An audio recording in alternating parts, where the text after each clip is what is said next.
Perfecto, clase. Bueno, vamos a iniciar nuestra sesión. Recuerda que si tienes dudas o preguntas en cualquier momento con confianza, haz estas dudas o preguntas, no te quedes con ellas. Y pues bueno, para iniciar, déjame también abro acá el chat para tenerlo medio. Aquí estamos. Perfecto. Entonces, pues, ¿qué hemos hecho hasta el momento? Ya resolvimos el caso de un sistema en el que tenemos eigenvalores puramente reales. Es un caso que nos recuerda mucho lo que ya viste en el curso de álgebra lineal. Posteriormente vamos a extender el caso al punto en el que tienes eigenvalores complejos y repetidos o con degeneración. Eso lo vamos a ver en su momento. Pero antes de seguir con esa parte, voy a definirte dos conceptos que son muy importantes. Uno de ellos es, creo que ya conocido un poquito por ti, que se le conoce o se llama punto crítico.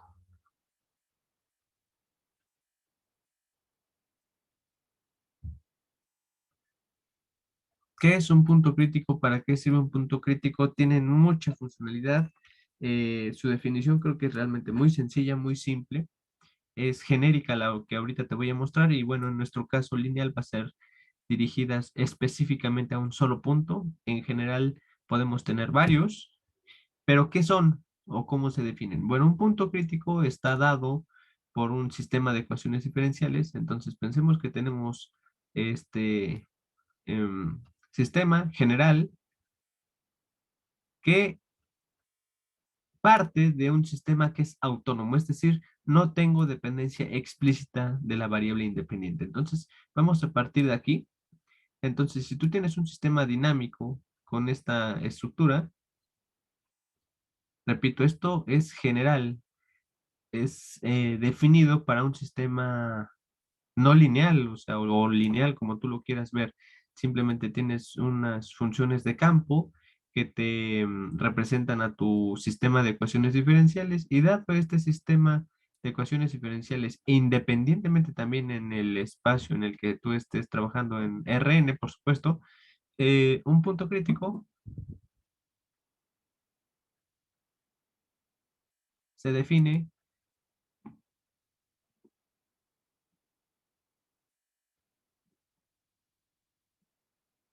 eh, como aquel que satisface o que cumple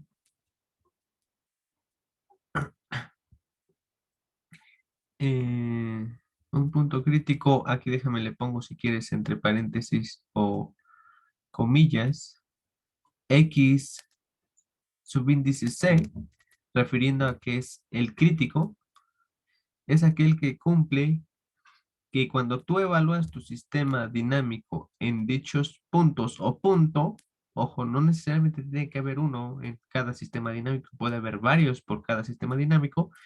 Cuando lo evalúas en el sistema dinámico, esto te anula las ecuaciones diferenciales, es decir, todas y cada una de las ecuaciones que tenías se anulan. Esto es importante en el que cumplas que todas se anulen, es decir, si tú tienes un punto que anula, no sé, la primera ecuación o la última, la de en medio, pero no todas, eso no es un punto crítico. Un punto crítico sí anula todas, ¿sí? Entonces, eso es un punto crítico, aquel que anula la dinámica, básicamente, ¿ok? Son especiales, como tú ya sabes, de un poquito de cálculo en perdón, en varias variables y un poco del cálculo uno, pues sabes que las derivadas, cuando se anulan, tienen propiedades importantes o interesantes que por lo general te ayudan a encontrar extremales, ¿no? Lugares en los que encuentras generalmente mínimos locales o máximos en algunos, ¿cómo se llama? En algunas regiones, puntos hiperbólicos, no lo sé, ¿sí?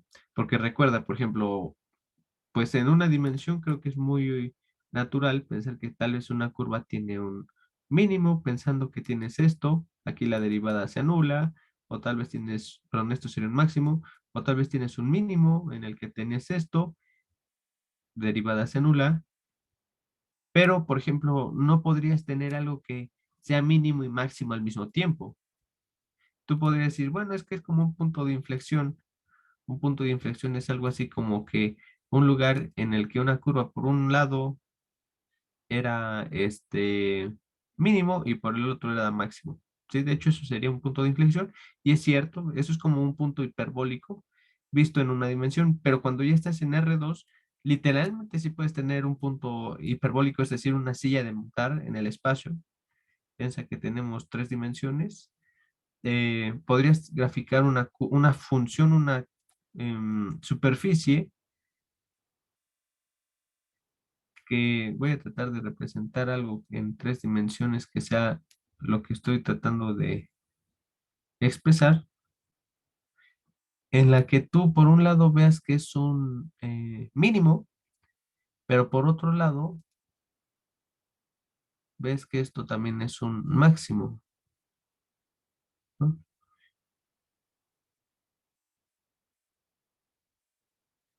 Y eso justamente es lo que llamabas punto silla, ¿no? En tus cursos de cálculo 2, ¿qué es el 3? Entonces, imagínate que obviamente existen cosas pues más interesantes en más dimensiones, por supuesto, ¿no? En fin, entonces estos puntos, repito, son importantes porque van a anular dinámicas. Acá, más que pensar en máximos o mínimos, que sí tienen obviamente una representación geométrica semejante a esto, como estamos hablando de dinámica, son aquellos puntos en los que la dinámica literalmente se muere o se queda fija. Un ejemplo muy claro y que creo que podemos utilizar ahorita es pensar en un péndulo. Piensa en un péndulo. Tienes un techo, una losa por ahí, que está ahí dibujada.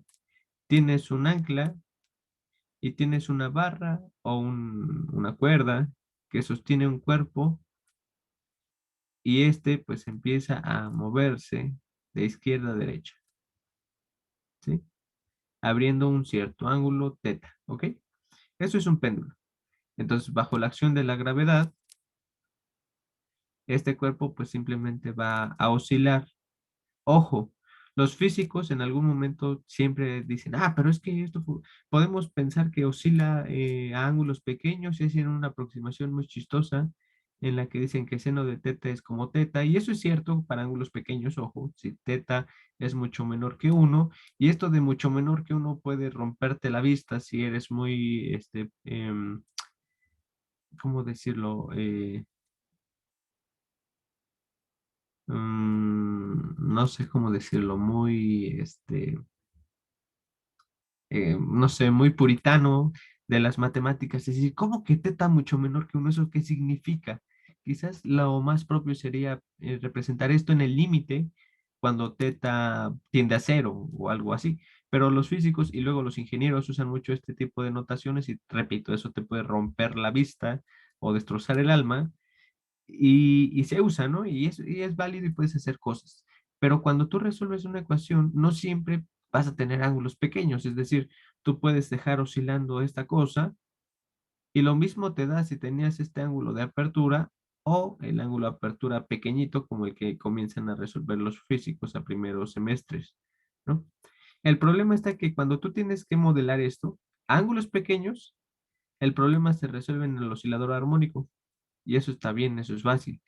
El problema está que cuando tú resuelves ángulos grandes, estas oscilaciones siguen siendo movimientos periódicos, pero están compuestos por unas curvas que son un poco más complejas, que se llaman curvas elípticas, ¿sí?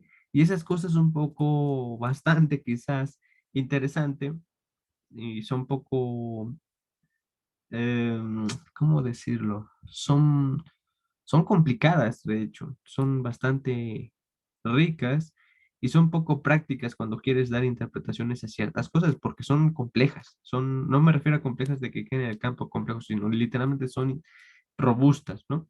Y eso, pues obviamente cuando estás aprendiendo la dinámica, pues, no te interesa. Bueno, ¿por qué saqué el péndulo ahorita? Bueno, ¿cuáles serían los puntos críticos del movimiento de un péndulo? Bueno, el más sencillo y común sería este punto crítico. Cuando tu péndulo justamente está en esta postura, es decir, comenzó aquí, pues ahí se va a quedar y no va a tener ningún movimiento. Entonces, ni se va a desplazar, ni va a tener velocidad que lo haga moverse, porque simplemente va a quedarse fijo por acción de la gravedad, ¿sí? Eso sería un punto fijo. Eso sería, perdón, un punto crítico, ¿sí? Lo de una vez lo llamo a veces punto crítico y punto fijo porque son eso. Un punto fijo es un punto crítico, pues obviamente que no, en los que no hay dinámica, ¿ok? Hay otro punto crítico también que es interesante. Lamentablemente creo que mi dibujo no me lo va a permitir dibujar, pero piensa ahora que tú estás tomando una escoba, tienes aquí tu mano, ay, no sé cuánto le puse a esa mano, en fin, y dibujamos una escoba. Eh, aquí está la escoba, y voy a dibujar la escoba hacia arriba.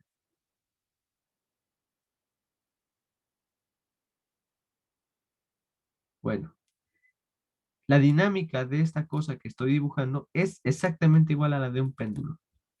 Es una cosa que va a tratar de irse hacia la izquierda o hacia la derecha, nada más que es la dinámica de un péndulo invertido, ¿sí? Le va a pasar algo similar a lo del péndulo, porque con la acción de la gravedad, pues esta cosa va a tratar de irse hacia un lado o hacia el otro. Si tú tuvieras la suerte de ponerlo a un ángulo exactamente recto de 90 grados, o de pi medios, como lo quieras representar, esta cosa no se debería de mover, ¿sí? Estaría fija. Este ángulo piensa que es lo mismo que tener tu péndulo a 90 grados y ese también sería otro punto crítico. Entonces, este sistema que es el péndulo tiene dos puntos críticos. Es un lugar geométrico en el que si tú comenzabas en esta posición, en el que estabas literalmente nada más ahí puesto aquí a este ángulo, cero, pues no tienes dinámica. El péndulo se quedó ahí, punto, no se va a mover.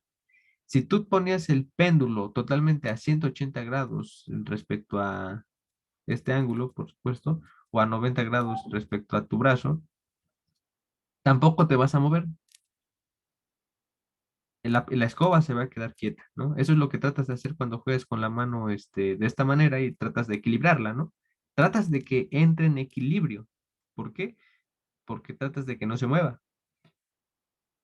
Bueno, estos dos puntos críticos, como tal, son puntos críticos, anulan la dinámica de tu péndulo, pero tienen comportamientos geométricos diferentes.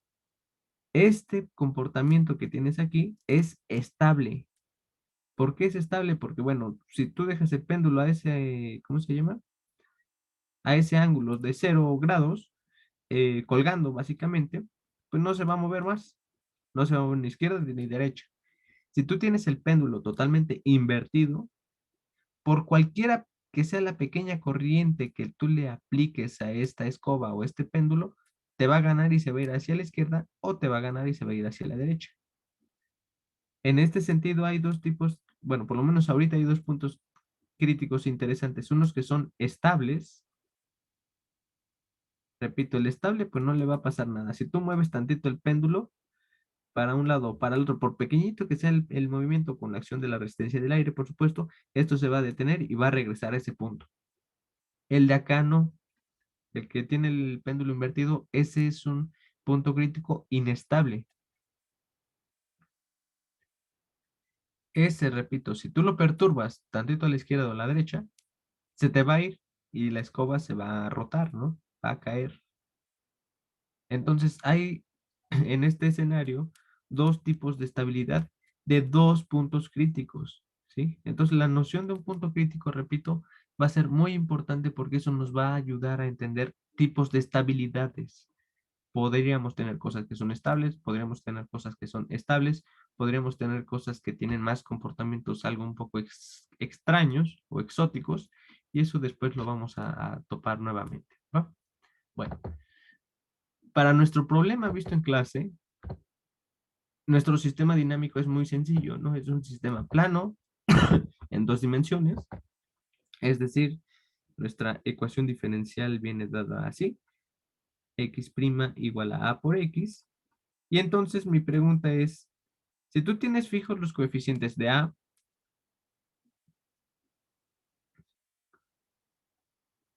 de la matriz, eh, ¿cuáles y cuántos puntos críticos tienes en este sistema?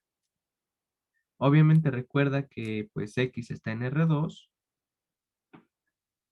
estamos haciendo la cota en un plano, y pues A está en el espacio de las matrices de 2 por 2. Entonces, ¿cuántos puntos críticos tenemos? Bueno, pues tenemos aquellos que hagan esta chamba, que A por X nos dé el vector cero. Sabemos que, por otro lado, estamos partiendo del hecho de que el determinante de nuestra matriz es diferente de cero, con el objetivo de que nuestra matriz realmente nos represente un sistema. En algún momento expliqué el motivo del por qué esto es diferente de cero.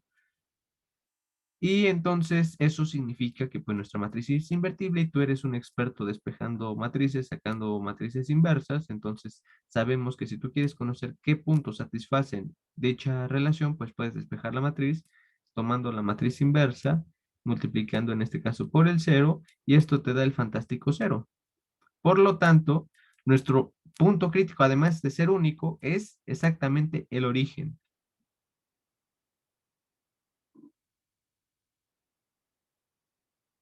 Nuestro punto crítico es el origen. Eso es importante. Significa que independientemente de qué sea la matriz A, siempre el origen va a ser nuestro punto crítico para nuestro problema que estamos resolviendo. Si tú tienes un sistema dinámico que no es este, pues eso vaya a depender de qué tengas. Es más, de hecho, vamos a hacer otro ejemplo. Pensemos que tenemos también otro sistema lineal, pero es sutilmente diferente. Tenemos algo así como x' igual a por x más un vector b. Entonces, esto que estoy pintando en azul es un sistema dinámico, es una ecuación lineal. Voy a pensar que sigo respetando lo de que X está en R2, A es la matriz de 2 por 2, y en este caso nada más estoy introduciendo esta nueva cantidad B, que también va a ser un vector fijo en R2, constante, ¿sí? Son dos números, B, ¿ok?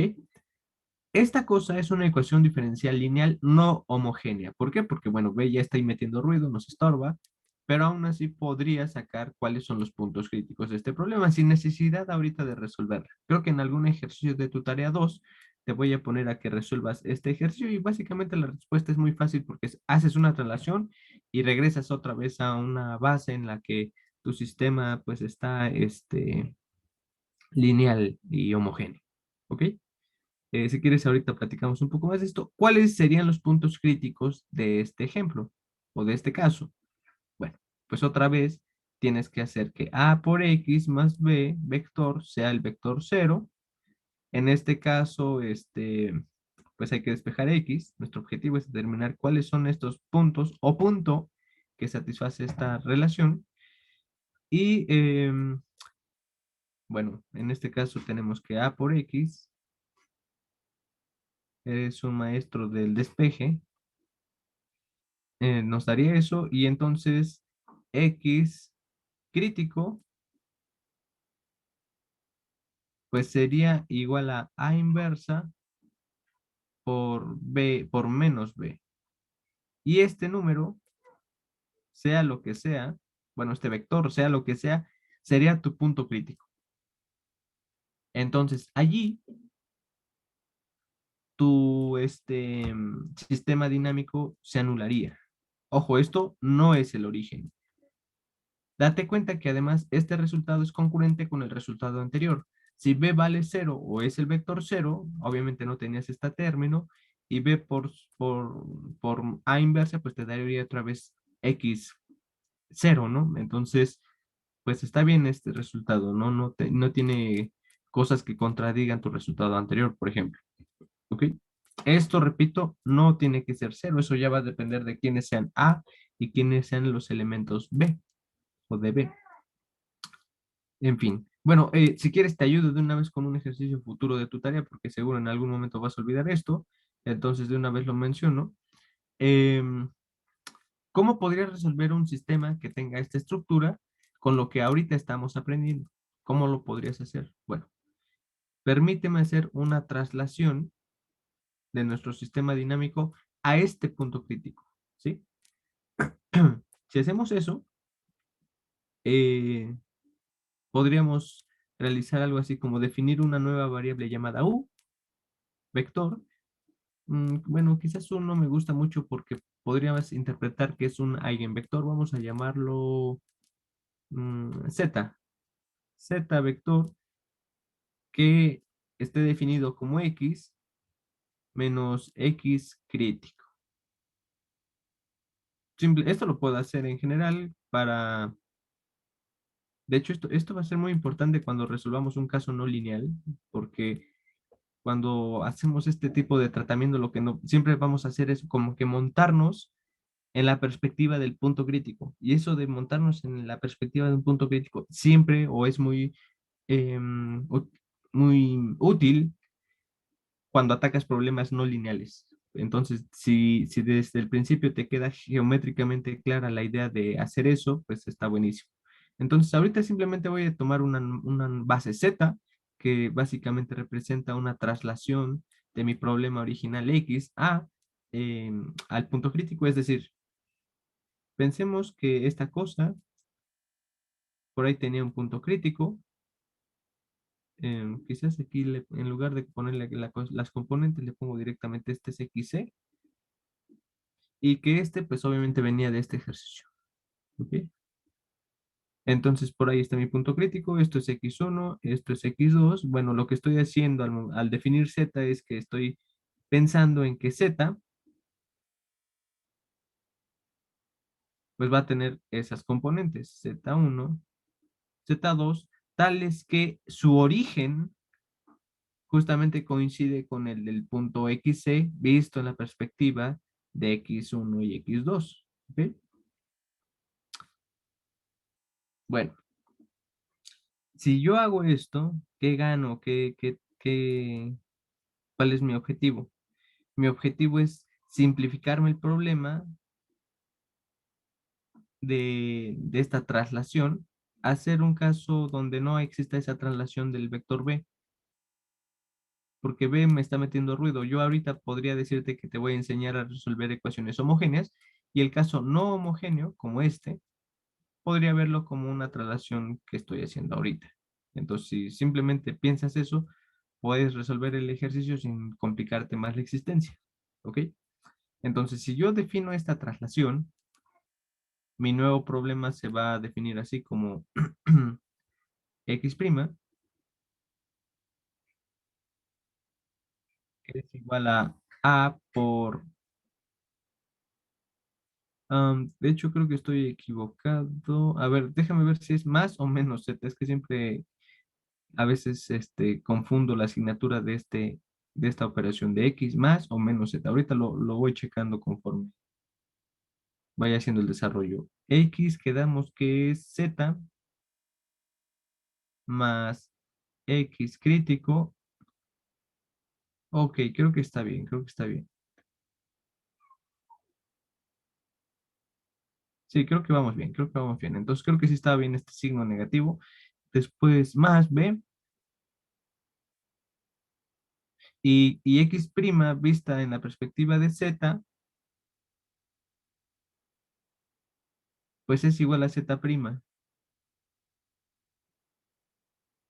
Quizás esto te suene extraño porque si es igual, bueno, podemos partir de z. Z decimos que es igual a x menos x crítico. Si tú derivas respecto de t este vector, pues es equivalente a derivar todo este chunche respecto de t. Entonces, de aquí tienes que z' es igual a x' menos x c', pero esta es una constante y la derivada de una constante es cero, o la derivada de entradas de constantes pues es cero, por lo tanto, pues x' es igual a z', ¿sí?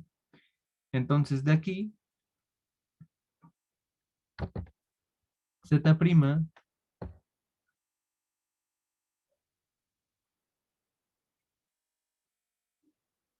es igual a A por Z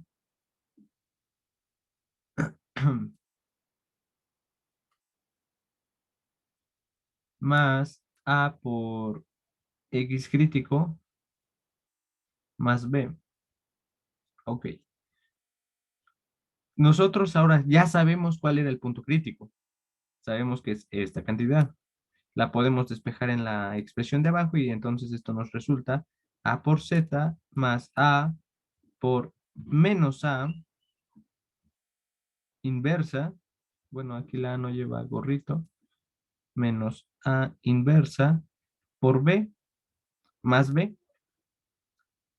Y que, pues aquí creo que podemos ver que por sencilla álgebra matricial o vectorial, pues esto te queda A por Z y A con A inversa se anula, te queda un menos 1 con este menos que nos traíamos, entonces te queda menos B más B y menos B más B pues te da 0. Por lo tanto, en la base Z, pues tu sistema es homogéneo y su respectivo punto crítico es el origen. O sea, esa es la interpretación geométrica de hacer esta traslación. ¿Qué estás haciendo? Pues estás trasladando tu problema al punto crítico. ¿Qué ganas? Pues al hacer eso, en lugar de resolver una ecuación homogénea, pues perdón, no homogénea, resuelves una ecuación homogénea. Y esto sí lo sabíamos hasta ahorita resolver, por lo menos para un caso sencillo. Nos falta resolver otros dos casos, el de eigenvalores complejos y el de eigenvalores repetidos. Pero eso es lo que ganamos. ¿Sí? Eh, y dices, oye, sí, pero mi problema no estaba en la base Z, estaba en la base X. Bueno, no te preocupes. Ya conoces cómo, pues ahora sí que determinar el punto crítico, el punto XY. Bueno, entonces, si ya conoces Z, porque este problema en Z es fácil de resolver, pues X es igual a Z más ese punto crítico. Entonces, resuelve el problema en la base Z. Ese es sencillo. Ese simplemente es A por Z. Después traslada el vector al punto crítico y ya está, ya resolviste tu problema en la base original. ¿Sí? Esto, esta talachita que hicimos ahorita, la utilizaré nuevamente cuando veamos las no lineales, porque en las no lineales, obviamente, los métodos para resolver estas cosas no nos van a funcionar del todo. Sin embargo, cuando hacemos aproximaciones lineales a ciertos puntos de interés, esto sí nos va a ser útil y nos va a hacer o nos va a ayudar a entender algo que se conoce como el análisis cualitativo. Y entonces en el análisis cualitativo el objetivo va a ser centrarse en los puntos críticos. ¿Ok? Bueno, entonces con esto hemos definido a un aspecto geométrico que se conoce como Tengo punto una crítico. pregunta. Sí, adelante, los escucho. ¿Hay diferencia entre X con una barra arriba y X con una barra arriba y una barra abajo? Déjame ver en qué parte estamos, de qué parte estamos hablando, perdón. Sí, de la primera implicación, sí, justo ahí a la derecha, Aquí. puso X con puntito, ajá, y dos barras. Ah, la barra era simplemente para subrayarlo. En algún momento supongo que les dije, Ah, ok, ok. sí, lo que pasa es que en mi notación luego suelo subrayar la parte de abajo cuando quiero hacer énfasis. Por ejemplo, aquí, mira, aquí Ajá. em, me la paso así toda la vida, perdón. Sí, sí, sí, es una muy buena pregunta. Si de repente ven cosas que están rayadas por abajo, es que en su momento estaba haciendo algún énfasis de esa parte. Mira, por ejemplo, acá igual. Ok, gracias, profe. Vale, pues, en fin. Bueno, entonces, creo que lo del punto crítico es matemáticamente algo muy sencillo, es simplemente determina dónde se anula tu sistema. Geométricamente tiene una interpretación brutal, es algo muy importante que le tiene un poder, fuertísimo, que obviamente aún no, quizás todavía no sientes ese poder porque lo estamos aprendiendo. Y esta definición, este concepto de punto crítico va de la mano con otra cosa geométrica que se denomina o se llama el espacio-fase. Entonces es otra cosa que ahorita te voy a explicar. El espacio-fase básicamente va a ser un campo vectorial. Es un campo vectorial que va a determinar tus ecuaciones diferenciales. Entonces, este campo va a vivir en Rn, dependiendo de tu problema en la dimensión en la que estés, y es muy fácil de interpretar. Bueno, no es fácil de interpretar. El problema acá es que como es un aspecto de un campo, es un gráfico, básicamente, eh, pues eso va a decaer más en tus habilidades para interpretar esos campos vectoriales y que sepas dibujar flechitas con curvas, o curvas con flechitas, mejor dicho. Entonces, eh, para los casos lineales, el espacio fase va a poder ser, entre comillas, manipulable o de fácil acceso a mano, pero cuando tienes problemas no lineales, eso sí ya depende del problema y regularmente uno se ayuda de equipos de cómputo pues para graficar estos espacios fase, ¿ok? Entonces, el espacio fase formalmente se va a definir como el campo vectorial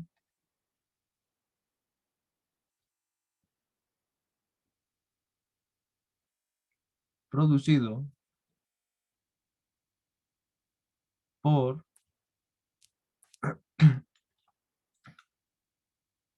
este mapeo.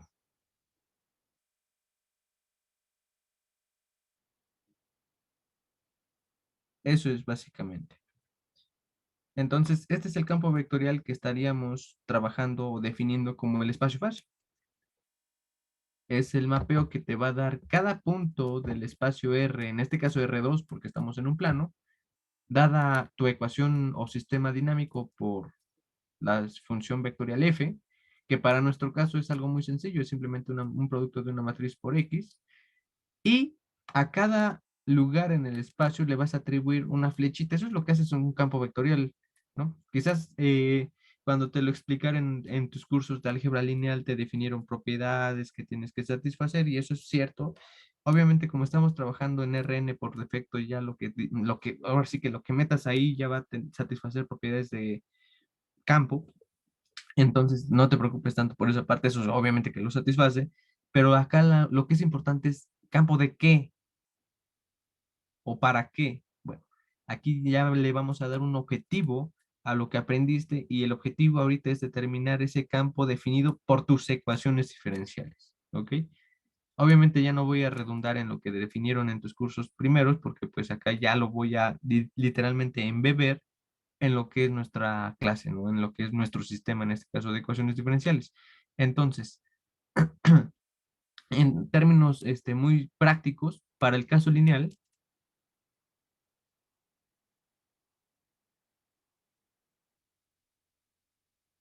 pues cada punto x1, x2 va a atribuirle una flechita con dirección a x1 más b x2, c x1 más d, ups, más d x2. Eso es. Ese es el campo vectorial que va a dibujar tu espacio fase.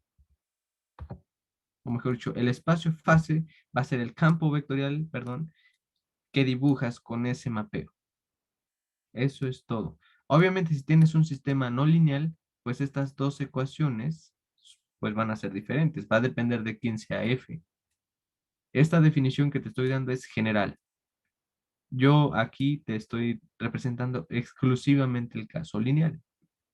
Y bueno, en dos dimensiones, ¿no? Entonces, pues como tal, piensa que tienes definidos A, B, C y D, no sé qué números sean, pues en el plano vas a tener obviamente una constitución de puntos que lo determina, y por cada uno de ellos, de estos puntos que están en R2, tú vas a dibujar, quizás cambio un poco mis colores para que sea todavía esto mucho más claro. Tu punto, podríamos identificarlo con este color verde, es esto, es un punto, es una coordenada. Pues ese punto con sus dos respectivas componentes van a tener a su vez un vector con dos componentes o dos entradas, porque vive en R2. esa cosa va a tener una componente en esta dirección y otra componente en esta dirección. No sé si va hacia la izquierda, hacia la derecha, eso va a depender del signo que tengan estas dos componentes. Esto va a depender de quién sea x1' y quién sea x2'. Si x1' y x2' apuntan hacia perdón, si x1' y x2' son positivos, pues entonces tus flechitas van a apuntar hacia la derecha y hacia arriba respectivamente. Entonces, esto te va a crear dos vectores que sumados o compuestos, mejor dicho, generan un vector. Este punto verde tiene un vectorcito rojo, ¿ok?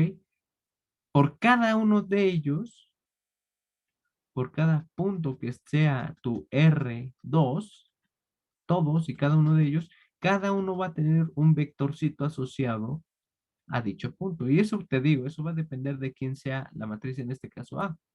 Tal vez aquí tus flechitas apuntan hacia arriba, acá un poco inclinadas, y todo eso pues te va a generar todo un campo vectorial, ¿no? Que satisface todo lo que aprendiste en tus cursos de álgebra lineal o donde lo hayas visto, donde hayas visto la definición o las propiedades de un campo vectorial. En este caso es un campo vectorial que vive en Rn, ¿ok? Yo ahorita estoy dibujando cosas que simplemente van hacia afuera, no necesariamente tiene que ser el caso, podría tener en algún momento cosas que van hacia adentro, inclinadas, no lo sé. Eso sería tu campo vectorial, eso es tu espacio-fase, ¿sí? Bueno, ahorita dibujé todo lo que se ve ahí, todo rarísimo, no tiene ningún tipo de estructura el campo vectorial que dibujé para las cosas que vamos a hacer quizás ya mañana o después, porque ahorita creo que ya no me va a dar tiempo. Las cosas que estamos viendo sí tienen una estructura muy bonita y además muy particular que geométricamente es accesible, es decir, no vamos a tener que utilizar la computadora para comprender lo que estamos dibujando. Por ejemplo, vamos a hacer un ejemplo muy sencillo hasta cierto punto. Pensemos que nosotros tenemos ya un problema, que nuestra base canónica quedó así. Vamos a poner esto como un ejemplo.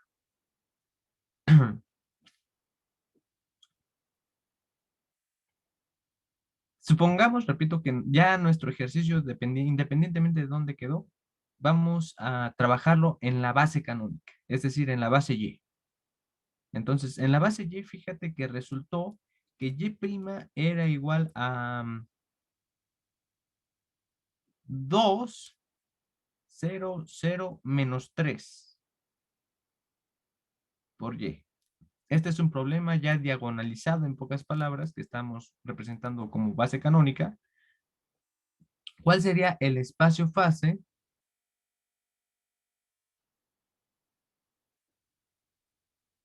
en esta base, en la base canónica?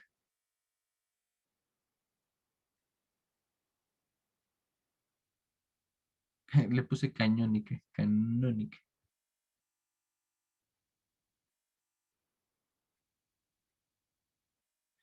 ¿Cómo dibujas ese espacio-fase? Bueno, por definición, repito, es el campo vectorial producido por tu sistema dinámico. Ahorita no te estoy preguntando el espacio, o no te cuestiono por el espacio-fase en la base original, estoy preguntándotelo en la base canónica, es decir, directamente en la base. Y olvídate que este problema vino de alguna matriz A y de alguna cosa X, ¿no?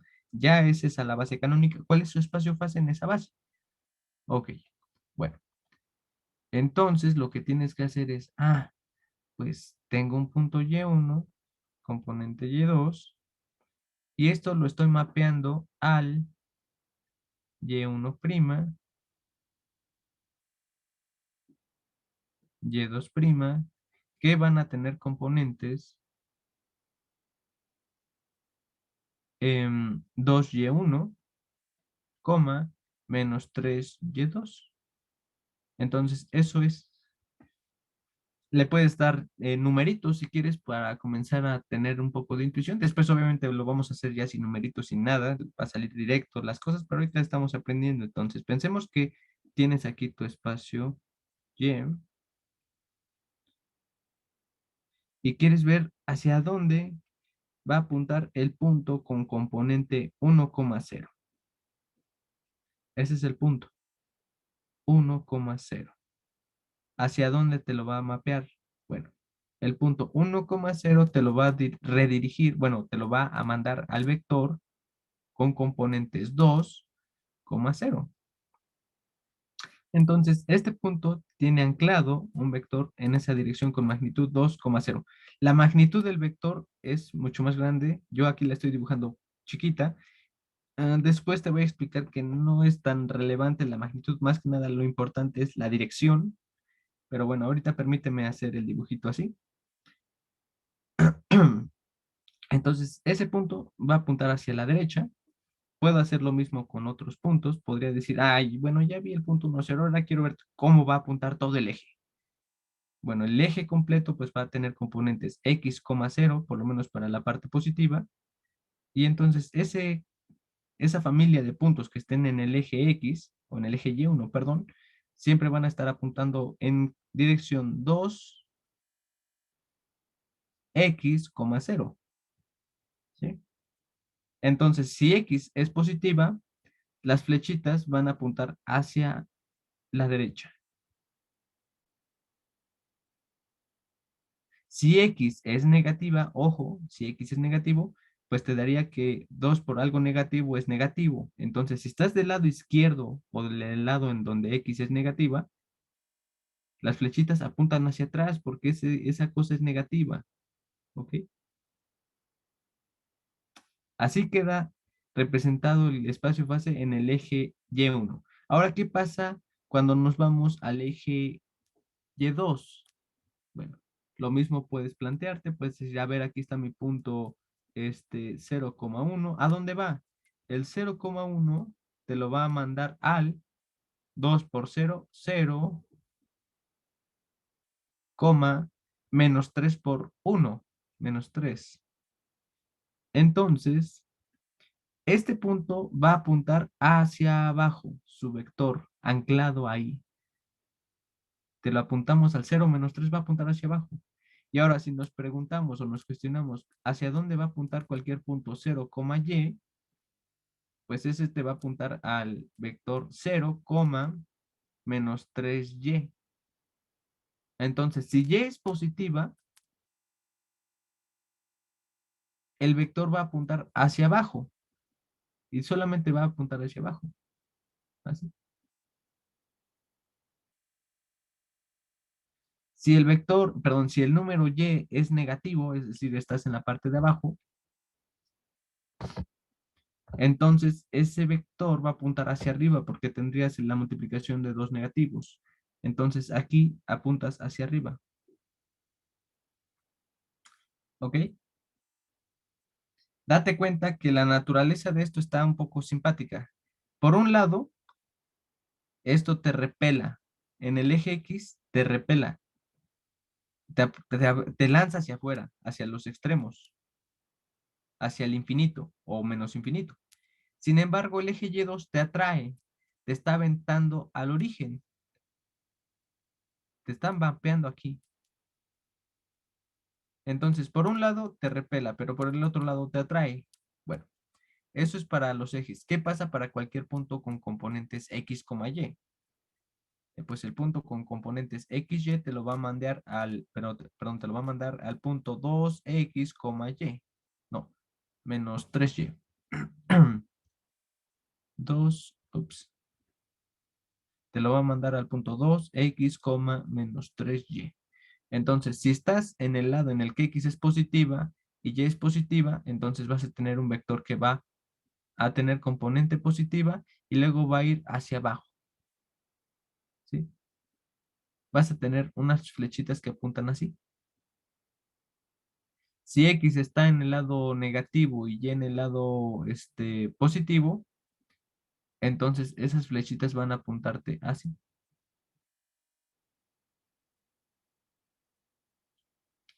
En este lado van a apuntar así y en este lado van a apuntar así. Si no me crees, repito, puedes verificar la asignatura de estas componentes y vas a ver qué es eso. ¿Qué va a pasar en todo el espacio fase? Bueno, sin hacer el cuento largo, la composición de todos esos elementos van a crearte una serie de vectores que van a estar metidas en unas cosas que son como hipérbolas, cuyas tangentes justamente van en la dirección de los vectores. Entonces, el espacio fase de este problema que ahorita me inventé, que está en una base canónica de algo, va a tener vectorcitos que van a estar anclados a estas curvas, que son como hipérbolas,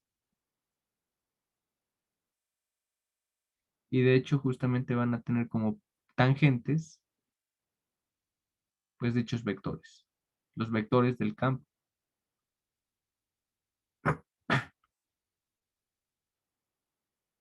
Y tienen esas direcciones. Date cuenta que la dirección es congruente con la que dibujé en los ejes. Ahorita me sitúo en alguna de ellas para explicarte mejor, ¿va? Nada más déjame, le pongo un poco más de flechitas ahí, yo creo que en eso ya se entiende. Bueno, entonces fíjate, esta familia de puntos es congruente con lo que yo te decía, mira, déjame buscar un color un poco más vistoso, quizás a ver si se ve este, o como que se ve muy poco. A ver este. No me gusta tanto. A ver, a ver. Ok. Entonces, fíjate, si yo hubiera comenzado mi problema, no sé, por aquí, no, voy a situarme un poco más, sí, aquí, aquí, dice, el eje vertical, dice, vete hacia abajo, pero el eje horizontal me dice, vete alejando, y los dos van a hacerme la chamba o la tarea de hacer esa curva. Por un lado te jala, pero por el otro lado te repele. Entonces, al final vas a hacer una composición de ambas y vas a seguir esta trayectoria. Este punto que ahorita acabo de dibujar en este origen, pues es justamente su punto crítico. El origen siempre es el origen, perdón, el origen siempre es el punto crítico de un sistema lineal, no trivial, por supuesto, porque los triviales son aquellos que su determinante es cero, esos no tienen chiste. Los interesantes son estos. Bueno, ese punto crítico recibe un nombre y se le llama punto crítico hiperbólico. Este coso que estoy mapeando, dibujando ahí como un punto crítico, se le conoce como un punto crítico hiperbólico.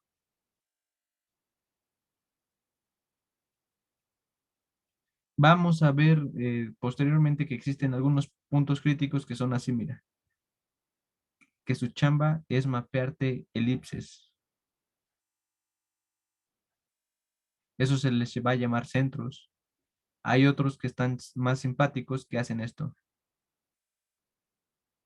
Se les llama puntos espirales y estos pueden ser atractores o repulsores. Son repulsores, pues si su trabajo es repelarte, como lo que estoy dibujando, o atraerte.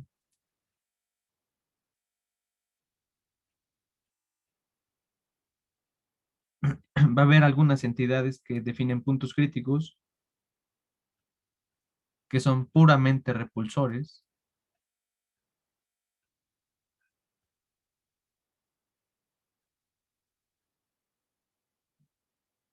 Entonces, para donde quieras que vayas, te vas a ir a la goma, te vas a ir al infinito en algún lado. Esto te repela. O va a haber otros que siempre te van a traer.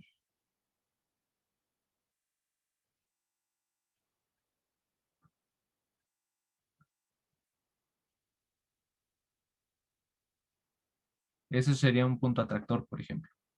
Y hay unos que son híbridos entre estos dos objetos, entre el que es, por ejemplo, atractor,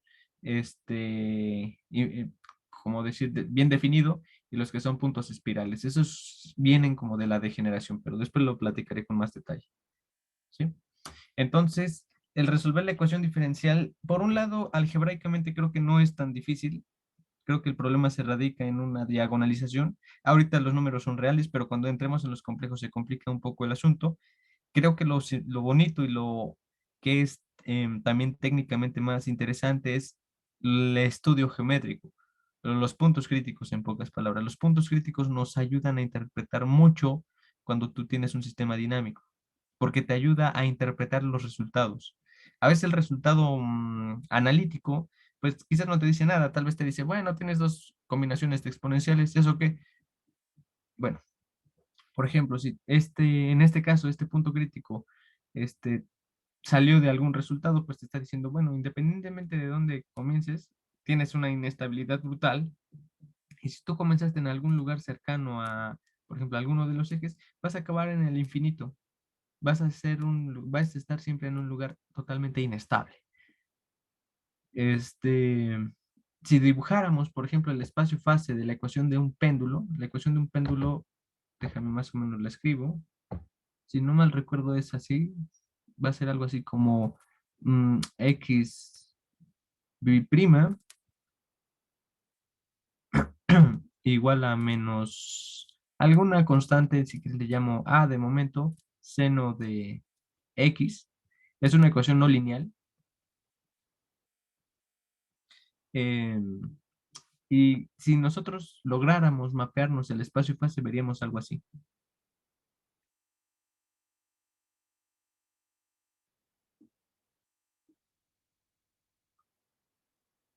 Ups, bueno, es una función seno, muy mal dibujada, súper muy mal dibujada, pero en fin. Ah, creo que este eje lo dibujé mal. Este, olvídalo. Creo que el eje efectivo era este. Entonces esto sería algo así como x1, x2. X1 sería como x y x2 es como x prima. Después te explicaré los por qué estoy o por qué esto funciona. Pero bueno, independientemente de eso, lo que te quería platicar es que si uno dibujara el espacio fase de este chunche, verías cosas con este tipo de criaturas geométricas. En los centros, literalmente, de estas curvas, verías como ojitos, esos como elipses, y en las que son como cruces, verías ese tipo de puntos hiperbólicos, puntos sillas. ¿Qué es geométricamente esto? Eso es lo interesante.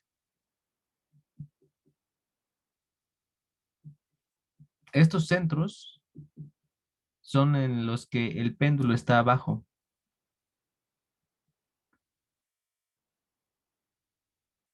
Está colgando, mejor dicho. Y estos puntos hiperbólicos representan los ángulos en los que el péndulo estaba hacia arriba. Son los inestables. Recuerda que te dije eso. Te mencioné cuáles eran los inestables, pues es cuando el péndulo estaba arriba, ¿no? Eso es inestable. Y estos puntos, que son los que se ven como estos círculos que ahorita me estoy inventando, serían los que son estables. Entonces, con este diagrama uno también puede entender la geometría de lo que es estabilidad e inestabilidad. Obviamente ahorita quizás no te quede claro porque me falta mucho por explicarte, pero ese es mi objetivo, llegar a que tú interpretes que con el espacio fase puedes determinar las estabilidades de un problema, ¿va? Este, creo que aquí dejaremos la clase, ya me comí un poco más de tiempo. Me pregunta alguien que si los puntos repulsores o atractores no pueden ser críticos, lo que va a pasar es eso, lo que va a pasar es que los puntos críticos pueden ser repulsores o atractores. Eso sí es lo que va a ocurrir. Después lo vamos a detallar con los casos, pero bueno. No sé si alguien tiene más preguntas, perdón, acabo de ver tu cuestionamiento en el chat, lo acabo de ver, creo que fue desde el principio de la clase. ¿Alguien tiene más preguntas o dudas? Sí, profesor, una Sí. vez nos comentó de las notas de la profesora Laura Ortiz. Ajá. ¿Hay algún lugar donde podamos descargar esas notas? Este, déjamelo checo. Es que no recuerdo si en el Dropbox está, la verdad. Eh, déjamelo investigo y se los comento. Si las pueden conseguir, estaría buenísima. En la facultad obviamente las venden. Igual y puede ser un buen lugar para conseguirlo físicamente. Supongo que te refieres a algo Ok, digital, ¿verdad? O te refieres al físico. sí, Digitalmente no no estoy, algo digital. digitalmente no estoy seguro si tengo algún juego o copias. Honestamente no lo sé. Tendría que investigarlo, pero si los pueden tener físicamente estaría buenísimo. El curso de Laura esencialmente se centra en esto, todo el curso. Y es una parte vital, creo yo, para las ecuaciones diferenciales. Entonces, si pueden entender o ver, entender seguro que sí. Si pueden buscarlas, estaría buenísimo. Si no, el libro que más se aproxima a estas cosas es el Hirsch-Smale de álgebra lineal y ecuaciones diferenciales o el Hirsch de, ¿cómo se llama? Creo que se llama Sistemas no lineales y caos. Ese obviamente es mucho más avanzado, pero irónicamente da un repaso a esto que es más sencillo, a la parte que les explico. Otro libro buenísimo para esto es el Arnold. Nada más que el Arnold, en mi opinión, es un libro más avanzado en el sentido de que creo que es bueno cuando tú ya sabes ecuaciones diferenciales. Si estás aprendiendo, creo que no es el primer libro que te recomiendo para aprender. Ese es un libro que ya necesita cierta madurez de esta interpretación, por ejemplo, de puntos críticos, espacio, fase, etcétera, etcétera. Entonces, si pueden buscar las notas de Laura en prensa de ciencias, estaría buenísimo. En fin, ¿alguien tiene preguntas, dudas, comentarios? Todo claro, en orden van las cosas. Se llama Laura Ortiz Bobadilla. Déjame lo escribo. Es su apellido.